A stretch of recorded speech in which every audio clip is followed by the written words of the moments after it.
These are devotions for people at a social distance. This morning I was reading in the Gospel of Mark, chapter 2, starting at verse 21. No one sews a piece of unshrunk cloth on an old cloak, otherwise the patch pulls away from it, the new from the old, and a worse tear is made. This is a theme that comes up often in the Bible and the Gospels, the idea of putting new things and old things together and the troubles that we really have in doing that. And of course, in the context of the Gospel, it's kind of Jesus is talking about how his appearance on the scene is a new thing, and it comes into conflict with the old traditions, the old ways of doing things. Um, so I've always understood that and pondered that and appreciated the lessons I've learned from that. But I'm thinking about it a little bit differently these days. We have had to do so many things differently in new ways in the past several months in the church and, of course, in society in general, as our old ways of operating and thinking simply we couldn't continue as we've had to adopt new ways. And I think it's helped me to understand a little bit of the struggle that we have. Um, in church services and worship services, we have done well. We're holding in-person worship services where at least half, if not more, of the people who are attending are simply attending online, and that is a new thing, and we've struggled obviously with the technology and making that work, and sometimes there's been problems and struggles with that, which is of course understandable.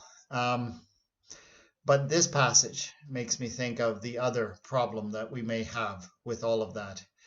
Here we have introduced a new way of doing church, but we've kind of just sort of introduced it as a patch that we've sewn on to the old ways.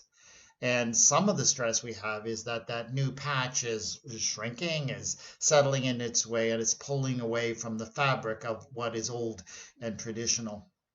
And it helps me understand why we hold on to those old things. Especially right now, we are feeling the loss of old ways of doing things, and so we try and hold on to those old traditions, those old ways of doing things, because they are comforting, because they make us feel at least a little bit normal. The problem is that sometimes it's just not compatible with the new ways we have to do things. So this is one of the real struggles we have living in this world, as we struggle with doing things new ways, and yet our fondness for the old ways, the comfort we take in them. This is a constant struggle in the life of the church. It has always been there. Always been there. We've struggled to adopt new ways. The sense of it, though, is right now is absolutely heightened as we've had to suddenly and quickly adapt and change. This idea that God is always calling us to something new is a wonderful thing. It is an incident of God's grace, but we need to understand our resistance to that and where it comes from. Lord God, we thank you. We thank you, though we struggle with it sometimes, for the new things that you call us to do, the new ways you call us to be together. And we do confess it's hard. It's hard as we hold on to old ways and old traditions, and we feel that stretching and that pulling away.